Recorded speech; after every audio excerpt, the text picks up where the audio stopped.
ban shem la joie ban shem menta luru ting shan na du kulong kuma kan badang jam kisnem jing tin shan la nang ja ulo o barben ya kari u sertap u khun hin yo treb ha shang kawia udang kerthat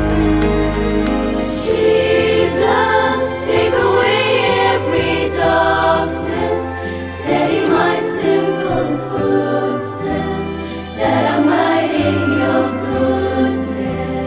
live as a child of God. I see trees of green, red roses too. I see them bloom for me and for you, and I think to myself, what a